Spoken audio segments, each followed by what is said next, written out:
Assalamualaikum warahmatullahi wabarakatuh. My name is Nurlina Wahidah binti Ruslan and my metric number is 1231817. Okay, today I will be presenting to you about the scholars named John Wansbrough, a revisionist perspective on the Quran and early Islam. Okay, first of all, we move to introduction. Okay, John Wansbrough was a prominent historian and Orientalist whose work redefined boundaries of Quran studies.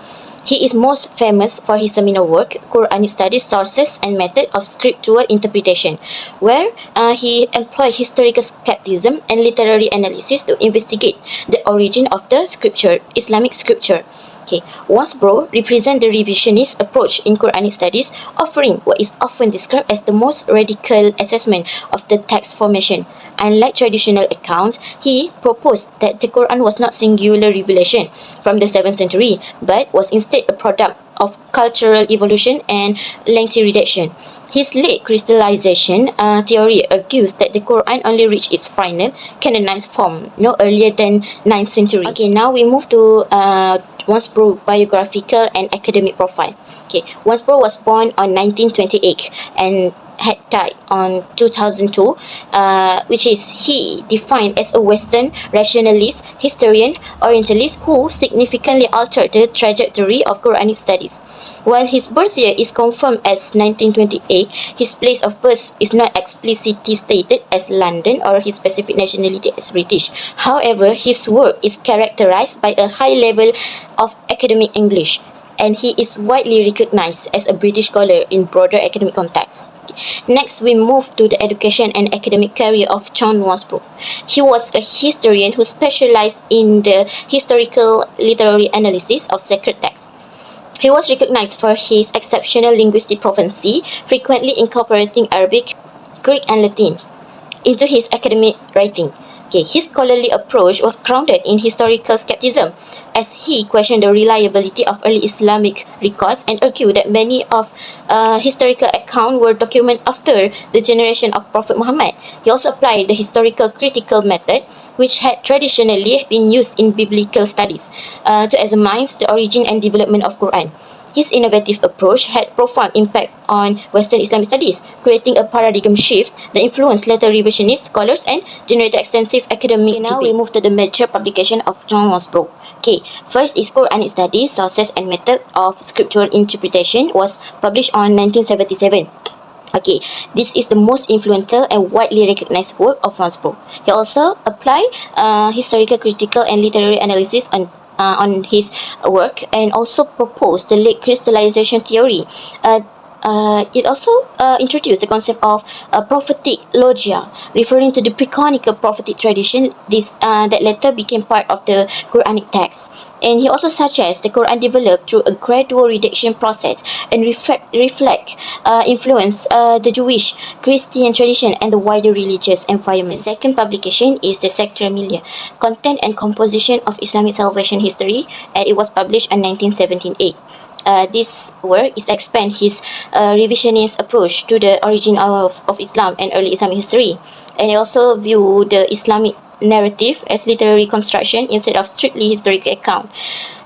It also described the Quran as a compilation of originally separate narrative units that were later combined into a unified scripture. It also regarded early Islamic tradition as a product of historical and cultural development rather than a single immediate revelation. Okay, now we move to the scholar's criticism. It is the criticism John Wansbrough on two contexts. First context is regarding the Quran. There is 6 criticism on this, and 2 of them is rejected the traditional belief that the Quran was fully compiled during the lifetime of Prophet Muhammad or shortly after. Okay, secondly is proposed the late crystallization theory, arguing that the Quran reached its final canonical form only in the 9th century, after a long process of redaction. Okay, next we move to the scholar's criticism for the section regarding early Islamic history.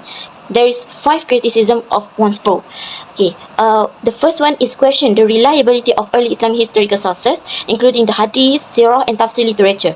The second, he argued that these sources were written 1 to 2 centuries after the event described. Okay, third is considered early Islam historical narrative to be ideological in construction intended to establish religious orthodoxy. And four, use the argument from silence, it is argumentum silentum, claiming that the absence of early references to the Quran in certain legal texts support his theory of late canonization. The fifth is suggests the origins of Islam developed within the Fertile Crescent rather than traditional Hijaz region. Okay, now we move to the argument and analysis. Okay, the first one on the context of preservation of the Quran. Islam teaches the Quran is the revealed word of Allah transmitted to the Prophet Muhammad through the angel of Jibril of approximately 23 years. Okay, the Quran was preserved through the memorization, hifz, and written documentation by the Prophet companions. Okay, during the caliphate of Caliph Uthman bin Affan, the Quran was officially compiled and standardized into a single mushaf, ensuring the preservation of its authentic text. Second argument is from the context methodological analysis. Muslim scholars argue that Wansbrough historical critical approach reduced the Quran to purely literary and historical product while overlooking its divine nature. His methodology gives insufficient attention to the mutawatir oral transmission and the continuous living tradition of Quranic preservation. Third, the combination of oral memorization, written manuscript, and continuous transmission provides strong evidence for the authenticity, the preservation of the Quran. Okay, for the next context of argument, respond from Muhammad Mustafa Al-Azami. First, he criticized revisionist scholar for overlooking Islamic primary sources and traditional method of transmission. He also argued that early Quranic manuscript and continuous memorization demonstrate that the stability of Quranic text. The third is he maintained that the sanad chain of transmission provides reliability historical evidence that challenges speculative revisionist theories. So, lastly, we move to the conclusion. Okay. So I would conclude here, John Wansbrough was a prominent Orientalist whose revisionist approach significantly influenced Western scholarship on the Quran and early Islamic history. Through his major works, he challenged the traditional Islamic understanding of the Quran compilation and questioned the reliability of early Islamic historical sources. Okay, in my opinion, although his theories remain controversial and are not accepted by mainstream Muslim scholars, they have encouraged critical academic discussion and further research on the history of the Quran. I believe that Wansbrough methodology demonstrates the importance of critical analysis in academic research. However, it should be complemented with authentic Islamic sources and traditional method of the Quranic preservation to achieve more balanced and comprehensive understanding in Islam. That's all from me. Thank you for listening.